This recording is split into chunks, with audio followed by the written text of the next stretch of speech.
많이 나와 계시니까 좋습니다. 네, 서로 한번 축복하십니다. 주여 감사합니다. 주여 고맙습니다. 주여 사랑합니다. 서로를 보시면서 주여 행복합니다. 6월 한 달 동안 하나님의 은혜가 임하기를 축원합니다. 6월 한 달 하나님이 여러분들의 가정을 붙들어 주시기를 바라고, 자녀들이 잘 되시기를 바라고, 또 사업의 복도 주시기를 바라고, 코로나는 어떤 일이 있어도 지나갈지어다. 또 하나님의 귀한 은혜가 매일매일마다 하나님이 붙들어 주셔서 하루하루 웃고 사셨으면 좋겠고, 하루하루 어깨 펴고 사셨으면 좋겠고, 하루하루 주님과 함께 승리하시기를 주의 이름으로 축원합니다. 오늘이 바로 지방선거가 있는 날이죠. 지역의 일꾼을 뽑는 날이니까 여러분 꼭 투표에 참여하셔서 그 지방에 정말로 충성된 좋은 일꾼들이 각 지자체마다 세워지도록 함께 기도할 수 있게 되기를 바랍니다. 여러분 6월달을 가리켜서 호국, 보국의 달이라 그렇게 이야기합니다. 우리가 기억하고 있는 것처럼 현충일이 있고, 또 하나 6.25 한국 전쟁이 있습니다. 6월달에 들어서서 우리가 그렇게 기도해요. 하나님, 이 땅에 어떤 일이 있어도 전쟁은 다시 일어나지 않게 하여 주시옵소서. 우리가 전쟁을 경험을 한 국민이잖아요. 이제 그러다 보니까 우크라이나 지역의 전쟁에 남의 일 같지가 않아요. 또 하나, 이 전쟁이 휩쓸고 지나갔을 때에 그 다음에 남는 상처와 그 소용돌이라고 하는 것은 상상할 수 없을 정도입니다. 그래서 우리가 간절히 기도합니다. 하나님, 우크라이나 땅의 전쟁도 속히 끝나게 하시고, 이 땅에서 더 이상 전쟁이 일어나지 않도록 하나님이 꼭 함께하여 주셔서, 그래서 우리가 끊임없이 기도해야 할 기도의 제목이 바로 그겁니다.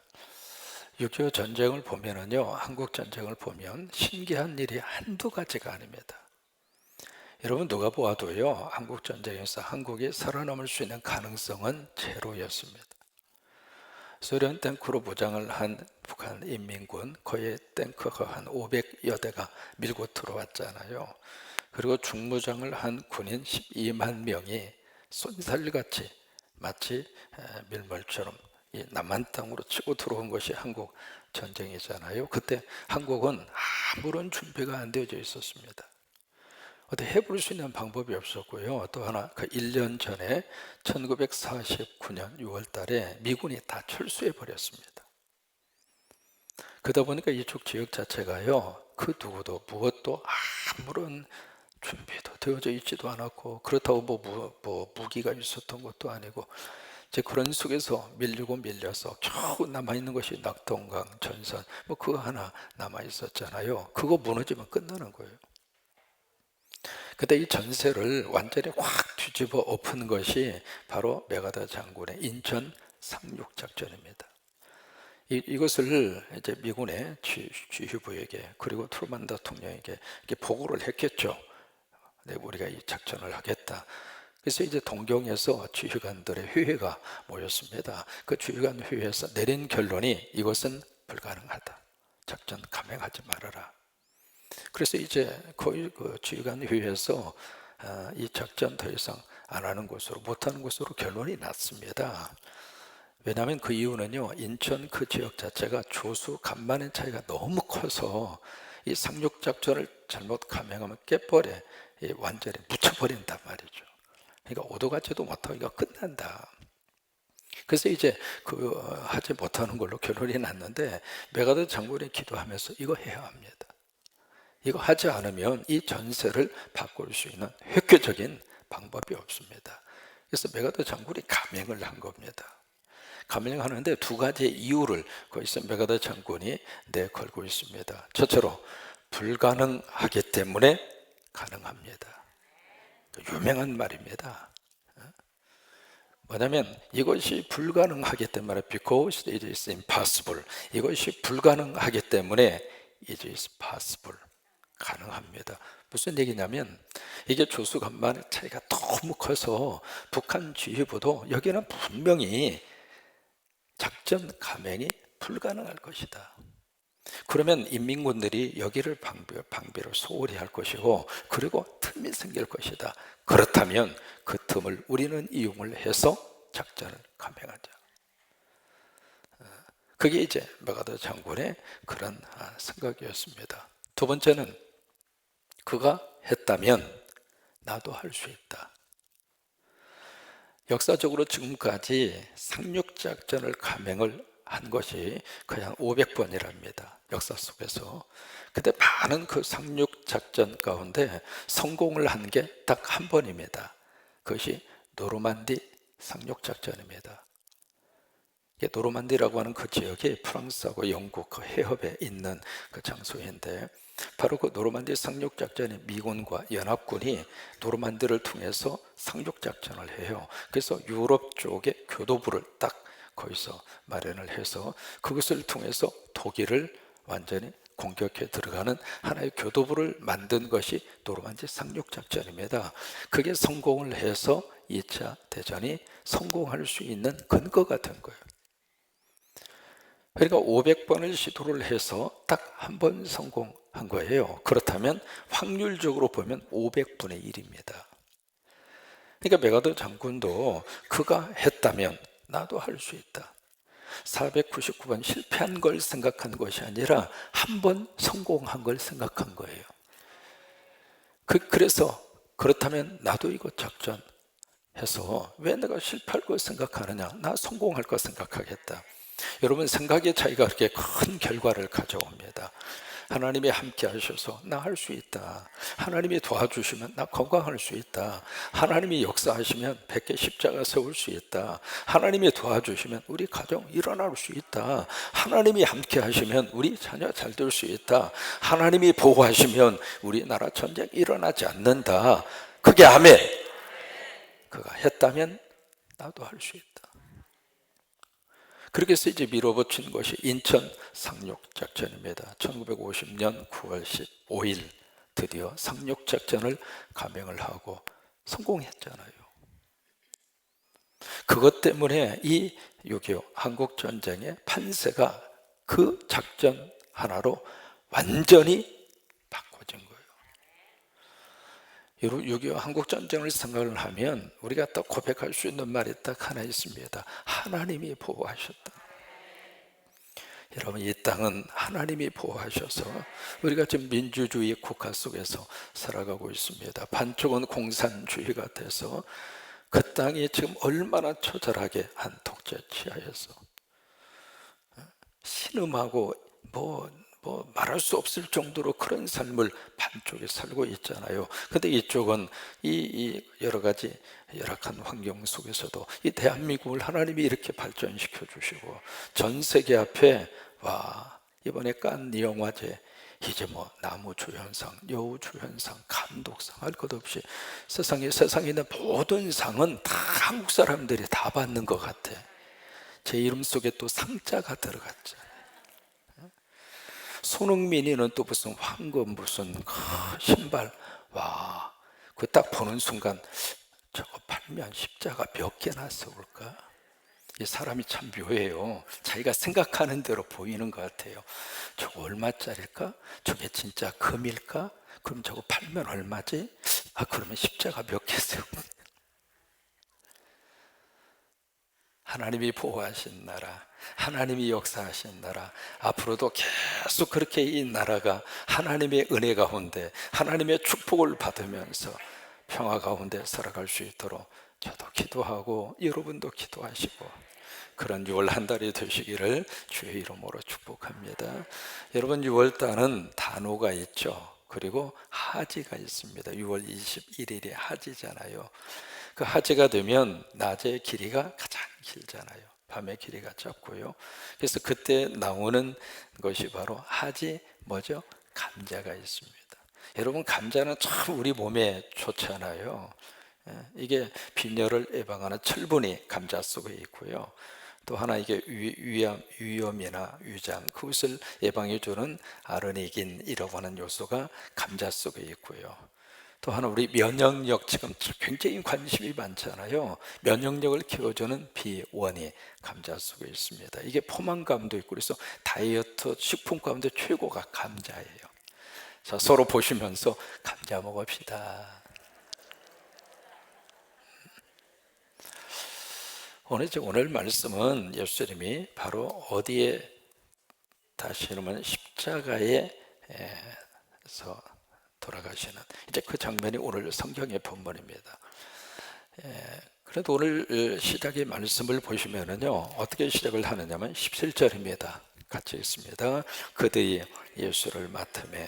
자, 보시면 맡았다. 16절에 보시면 빌라도가 넘겨주잖아요. 넘겨주니까 그들이 맡은 거예요. 맡음에 계속 있습니다. 예수께서 자기의 십자가를 지시고 해골, 히브리 말로 골고다이라 하는 곳에 나가시네요. 여기 보시면 예수님이 십자가를 지시는데 자기의 십자가를 지고 가세요. 이게 이쪽에 마태, 마가, 누가 공간보험서에 보시면은 예수님이 골고다까지 가시는 길에 누군가가 등장을 해서 예수님의 십자가를 대신 지어준 사람이 나와요. 누구냐면 구레네 시몬입니다. 근데 요한은 그 기록 사실을 뺍니다. 왜 그랬을까? 그 당시에 예수님의 십자가의 사건을 가지고 사도 요한이 이 복음서를 쓸 때 거의 90에서 100년 됐거든요. 그러니까 예수님의 사건이 일어나고 나서 벌써 60년, 거의 한 70년 가까이 세월이 흐른 거예요. 흐르면서 교회 안에 무슨 이단이 등장을 했느냐면 가연설이라고 하는 것을 주장하는 그룹들이 교회 안에서 일어난 겁니다. 이 가연설이라고 하는 것은 가짜는 거짓 가짜입니다. 혀는 나타날 혀, 거짓으로 나타났다. 예수님이 진짜 인간의 모습으로 이 세상에 오신 것이 아니라 인간인 척, 인간의 어떤 가면을 쓰고 거짓으로 나타나셔서 십자가에 돌아가신 것도 진짜 예수 그리스도가 돌아가신 것이 아니라 헛개비다. 죽은 척 한 것뿐이다. 그리고 나서 나중에 다시 깨신 것이다. 이제 그런 식의 논리를 가지고 그런 식을 주장을 하는 그룹들이 교회 안에서 일어난 거예요. 그것이 바로 가연설입니다. 그래서 여기에 대해서 이 요한은 예수 그리스도의 역사적 사건을 그들에게 각인시켜 주시기 위해서 오늘 17절에서도 예수님이 자기의 십자가를, 그래서 구레네 시몬의 이야기를 거기서 뺀 거예요. 그래서 예수님이 자기의 십자가를 지시고 어디로 가시느냐면 해골의 언덕이죠. 거기에 있는 바위 자체가 해골처럼 생겨서 해골이라고 하는 말이 붙은 것이고요. 거기서 히브리 말로, 이 히브리 말이라고 하는 것은 아람어입니다. 그 당시에 공용으로 쓰던 언어가 아람어거든요. 아람어로 말하면은 바로 여기 뭐라고 표현하고 있어요? 골고다. 근데 이제 우리가 이 골고다를 다른 말로 또 우리가 뭐라고 부르냐면 갈보리라고 그럽니다. 골고다는 뭐고 갈보리는 뭘까? 그 생각이 들잖아요. 이 갈보리는 라틴 말입니다. 칼바라고 하는 말에서 나온 거거든요. 이게 같은 지역인데 같은 곳을 이쪽에 히브리 말로, 아람어로는 골고다, 라틴 말로는 갈보리, 그렇게 말하는 거예요. 18절에 보시면 익숙한 장면이 나옵니다. 예수님이 가운데 십자가에 계시고 양쪽 옆으로 지금 누가 함께 십자가를 지죠? 강도입니다. 그러면 여기서 우리가 하나 착각하고 있는 게 있습니다. 둘 중 한 사람이 네가 나와 함께 천국에 가리라, 네가 나와 함께 아버지의 낙원에 가리라, 그 구원의 은혜를 받잖아요. 그 사람이 오른쪽이에요, 왼쪽이에요? 예. 여러분 어느 쪽이라고 기억하세요? 예. 우리 한번 투표해 볼까요? 거의 대부분 오른쪽이라고 생각합니다. 근데 성경에서는 오른쪽 왼쪽이 없어요. 그러니까 우리가 성경 읽으면서 나름대로 우리 스스로가 이렇게 착각하고 있는 것들 가운데 하나가 바로 그겁니다. 어느 쪽이라고 하는 게 없어요. 둘 중 한 사람이에요. 둘 중 한 사람인데 우리가 이 부분에 있어서 질문을 한번 던져볼 필요가 있습니다. 왜 예수님이 가운데 계시고 양쪽으로 강도가 있을까? 왜 그럴 것 같아요? 두 가지 의미를 가지고 있습니다. 첫째로 예수님도 강도처럼 죄인으로 동급으로 인식하게 한 거예요. 그 다음에 두 번째는 예수님이 가운데 서시고 양쪽으로 딱 두 사람이 있잖아요. 지금 무엇을 지금 이미지화하고 있는가? 왕이 계시고 양쪽으로 신하가 있는 거예요. 지금 예수님을 이렇게 저 십자가에 매달리셨을 때 그 다음에 여기 빌라도가 거기다가 죄목을 씁니다. 뭐라고 쓰는가? 유대인의 왕이라고. 그러니까 왕이라고 하는 그 모습을 포장하고 있는 거예요. 그래서 양쪽에 신하가 있는 것처럼 그렇게 해서 양쪽에 강도가 십자가를 함께 집니다. 이제 빌라도가 여기에 이제 죄패를 붙입니다. 이름을 쓰고 그 다음에 죄목을 쓰는데 나사렛 예수. 그래서 이름을 그렇게 쓰잖아요. 그리고 죄목을 유대인의 왕이라 그렇게 씁니다. 쓰는데 이 죄목을 왜 십자가 위에다가 이렇게 쓸 때 세 가지 언어로, 세 가지 국어로 그렇게 씁니다. 첫째 히브리어, 그 다음에 로마, 그리고 세 번째가 바로 뭐예요? 헬라어. 여기 이제 히브리어라고 하는 것은 아까 말씀드린 것처럼 아람어예요. 아람어로 쓰고, 그 다음에 이게 로마 말이라고 하는 것은 라틴 말입니다. 라틴 말. 여러분, 우리 생활 속에 라틴 말이 의외로 참 많습니다. 의외로. 그 중에 하나가 아모레입니다. 아모레 화장품 쓰시죠? 아모레, 그게 라틴 말입니다. 거기 모르라고 하는 것은 죽음이라고 하는 뜻이에요. 그리고 내가 죽는다 그 말이에요. 그래서 아모레라고 하는 라틴 말의 뜻은 사랑이라고 하는 뜻이에요. 그러니까 아모레 화장품 쓰시는 분들은 사랑을 갖다가 포장하시는 거예요. 그게 아모레입니다. 또 여러분, 그 라틴 말 가운데 카사블랑카 들어보셨나요? 카사라고 하는 것은 오두막집이에요. 블랑카라고 하는 것은 하얗다 그 말이에요. 그래서 언덕 위에 하얀 집 하면 카사블랑카. 이게 지금 라틴 말입니다. 우리 생활 속에 라틴 말이 의외로 지금 많이 지금 들어와 있거든요. 바로 그거예요. 여기 로마 언어라고 하는 것은 라틴 말입니다. 그리고 여기에 헬라어, 헬라어는 그리스어입니다. 바로 신약 성경을 헬라어로 기록을 했잖아요. 그래서 세 개의 국어로 예수님의 죄목을 거기다 이렇게 딱 씁니다. 무슨 얘기냐면 예수님의 십자가의 사건이 국제적인 사건이 되었다 이 말이에요. 그래서 이제 딱 이렇게 쓰는데 여기 제사장들이 여기 빌라도에게 항의를 합니다. 거기 유대인의 왕 그렇게 쓰지 말고 한마디로 거기다가 붙여라. 그러면서 뭘 붙이라고 그래요? 자칭이라고 하는 말을 붙여라. 그래서 유대인들의 제사장이 빌라도에게 이 말을 삽입을 해라. 그냥 유대인의 왕 그렇게 하지 말고 그 앞에다가 자칭 유대인의 왕이라고 해라. 그러니까 이 빌라도가 지금까지는 빌라도가 예수님의 죄가 없다고 하는 것을 확신하면서도 유대인들의 지도자들의 뜻을 따라서 예수님을 십자가에 못 박히도록 넘겨줍니다. 근데 이 부분에 있어서 많은 빌라도가 아니라고, 내가 쓰고 싶은 거 썼다고, 나 더 이상 양보 안 하겠다고 지금 그러고 있거든요. 그러니까 유대인들의 입장으로 봐서는 자칭이라고 하는 단어를 왜 쓰라고 그랬을까? 본인 스스로가 그냥 왕이라고 한 거지 누구도 저 사람을 왕으로 인정한 적이 없다. 그러니까 자칭이라는 말을 써라 그렇게 한 것이고, 빌라도 입장으로서 무슨 얘기냐, 나는 적어도 유대인의 왕이라고 하는 사람을 죽일 수 있을 정도로 정치적인 파워가 내 손에는 있다. 이제 그걸 가지고 이제 서로 늦네 맞네 그러면서 서로 다투다가 빌라도는 내가 쓰고 싶은 것을 썼다 그리고 끝냅니다. 그 다음에 십자가 밑에서 무슨 일이 지금 벌어졌는가 23, 24절을 보시면 군인들이 여기서 이제 그 예수님 남기신 그 옷가지를 4명의 군인이 서로 나눠 갑니다. 그러면 여기 예수님이 남기신 그 옷가지가 무엇일까? 이제 모자가 있겠죠. 머리에 쓰는 모자, 그리고 신발이 있잖아요. 그리고 허리띠가 있어요. 그리고 겉옷이 있습니다. 외투가 있어요. 그것을 이제 4명의 군인들이 서로 나눠 가져요. 그리고 그 다음에 속옷이 있었는데 이 속옷은 통으로 짠 것이라, 다시 말해서 이음매가 없이 그냥 통으로 짰으니까 야 이거 서로 찢어서 그냥 가져가지 말고, 왜 찢으면 입을 수가 없으니까 제비를 뽑자. 그렇게 해서 이제 제비를 뽑아서 어느 한 군인이 이것을 가져갑니다. 이게요 십자가라고 하는 것은 한 인간이 이 세상을 떠나는 순간이잖아요. 가장 슬픈 순간. 그래서 누구도 할 것 없이 장례식장이나 그 죽음 앞에서는 눈물이 나잖아요. 근데 그 속에서 여기에 그 밑에 있는 인간들은 무엇을 하고 있는가? 자기의 욕심을 채우고 있습니다.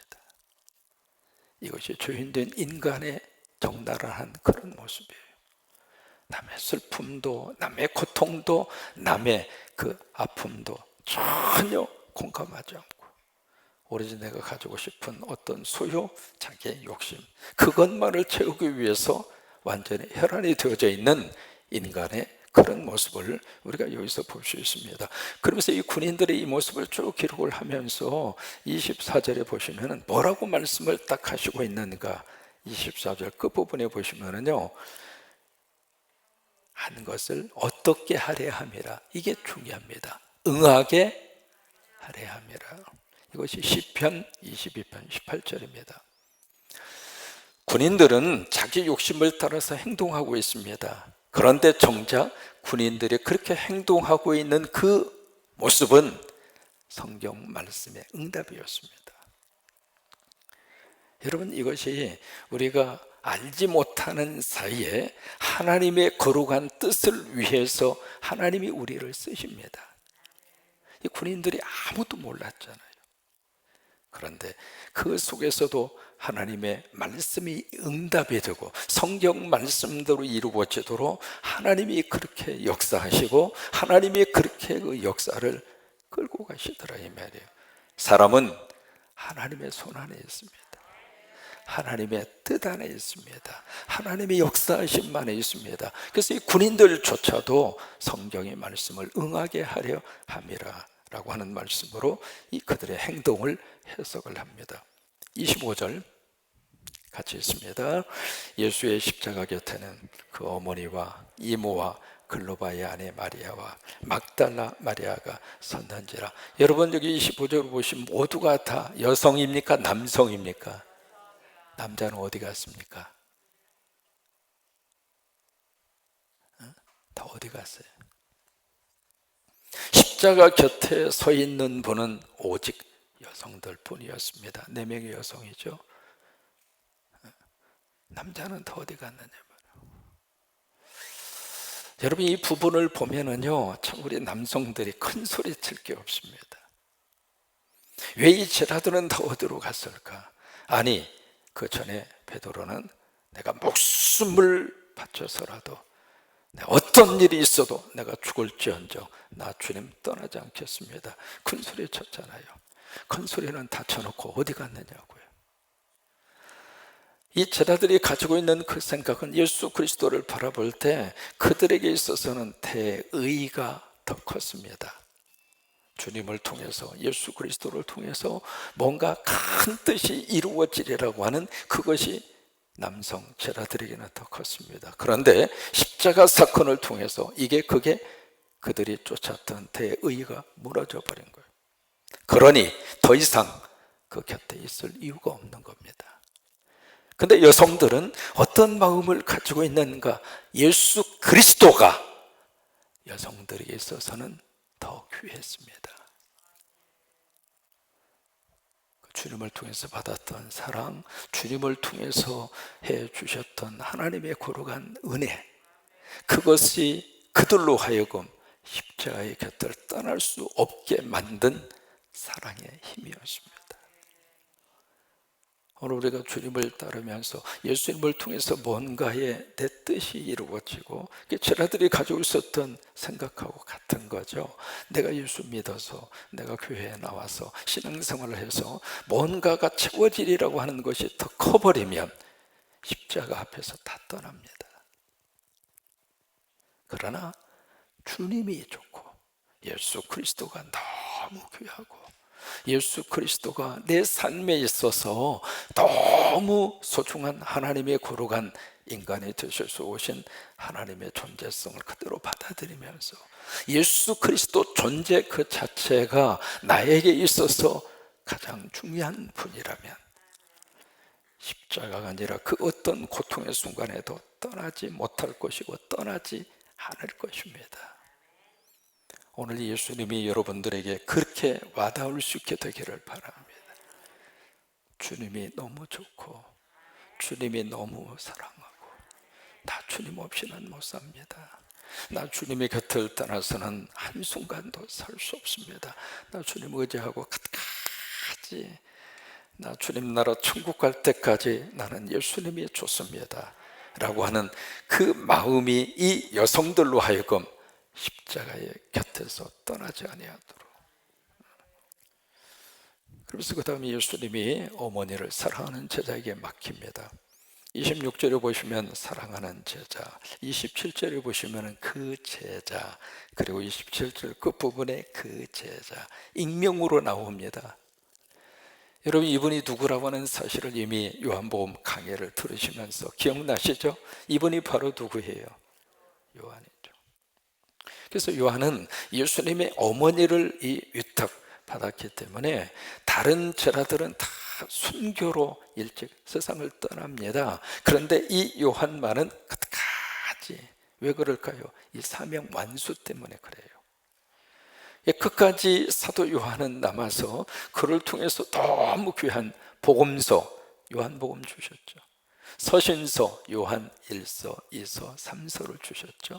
그리고 계시록 요한 계시록의 말씀을 주셨어요. 5권의 하나님의 말씀을 기록하도록.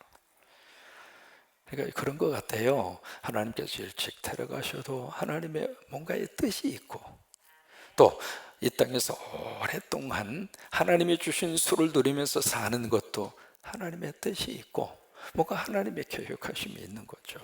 그렇게 해서 사도 요한을 하나님이 그렇게 쓰십니다. 28절에서 30절까지 가상칠한 십자가 위에서 7마디의 말씀 가운데 2말씀을 하시죠. 28절에 보시면 내가 목마르다. 그런데 그 말씀을 하시기 전에 28절에서 한마디 거기다가 덧붙입니다. 성경을 응하게 하려 하사. 이게 요한복음 19장에서 계속 나오는 강조점이에요. 그러니까 예수님의 삶의 여정은 성경 말씀의 성취예요. 오늘도 마찬가지 6월 한 달 동안 하나님 말씀대로 나를 통해서 응답되게 하옵소서. 나를 이 세상에 보내신 그 하나님, 그 아버지의 뜻과 나를 향하신 하나님의 목적, 그것을 여러분 놓치지 않고 살면 이 한 달도 복 받고 살아갈 수 있어요. 나를 향하신 하나님의 목적이 뭘까? 우리 자녀들이 그것만 딱 붙들면 열심히 하지 말라고 해도 열심히 합니다. 나를 향하신 하나님의 목적이 뭘까? 주님은 바로 목마르다 십자가 위에서 한 말씀 하시는 그 순간에도 하나님의 말씀을 기억한 거죠. 그래서 성경이 응하게 하려 하사 하나님 말씀대로 이루어지도록 우리 성광교회가 하나님의 말씀이 이루어지는 귀한 교회로 앞으로도 하나님이 쓰시게 되기를 축복합니다. 바로 우리를 향하신 하나님의 목적과 뜻을 놓치지 않는 것이죠. 그러면서 마지막 30절에 예수께서 신 포도주를 받으신 후에 이르시되 어떻게 하시죠? 다 이루었다. 그래요. 우리는 이 말씀에 아멘하고 예수 그리스도를 나의 구주로 믿고 삽니다. 주님이 다 이루셨습니다. 내가 눈물 없이 고통 없이 살고 싶은 그 나라로 어떻게 갈 수 있는가? 주님이 완성시키셨기에 우리는 주님 믿고 그 나라를 바라보고 삽니다. 오늘 하루를 살면서도 걱정도 많고 염려도 많고 그런 속에서 어떻게 오늘 하루를 맘 편하게 살 수 있을까? 내가 너에게 평안을 주노니 세상이 주는 것과 같지 아니하다. 그것을 이루신 예수 그리스도가 계시기 때문에 그 주님을 우리는 믿고 마음의 평강을 가지고 삽니다. 다 이루었다. 이것이 믿음의 완성입니다. 그러면서 그 다음에 머리를 어떻게 해요? 숙입니다. 여기 머리를 숙였다고 하는 것은 고개를 탁 하고 떨궜다 그 말이기도 하지만 머리를 숙였다고 하는 것은 나를 보내신 아버지께 나를 맡긴다고 하는 거예요. 그래요. 이 한 달도 우리 아버지께 나를 맡기고 사십시다. 그래야 잠도 잘 수 있고, 그래야 밥 먹은 거 소화도 할 수 있고, 그래야 조금이라도 웃고 삽니다. 만약에 맡기지 못하고 그 모든 것을 내가 다 끌어안고 살면 하루하루가 너무 힘듭니다. 그렇잖아요. 고개를 숙였다, 고개를 떨궜다, 주님 앞에. 그래서 영어 단어가 훨씬 더 의미 있게 와닿는 이유가, 영어 단어는 그렇게 표현했습니다. He bowed his head. 그의 머리로 bow라고 하는 것은 인사할 때 bow라고 합니다. 그래서 이제 학생들이 잘했 경례 그러잖아요. 그렇죠. 미국 사람들 attention, bow 그래요. 주의, 그리고 인사해. 그때 이제 고개를 숙이는 것을 bow라고 하거든요. 그러니까 예수님이 나를 보내신 그 하나님 앞에 고개를 맡겨드린 거죠. 맡겨드린 거. 그러자 마지막 영혼이 떠나가시느니라. 떠나갔다는 이야기는 영혼을 넘겨줬다 그 말이에요. 하나님으로부터 온 그 영혼을 다시 하나님께 넘겨드린 거죠. 그래요. 오늘 이 6월 월삭 새벽 기도를 통해서 6월 한 달 동안 하나님께 고개 숙여서 맡길 것은 맡기고, 그리고 넘겨드릴 것은 넘겨드리고, 그래서 이 한 달 동안 하나님의 은혜와 축복이 여러분 속에 넘치시게 되기를 주의 이름으로 축원합니다.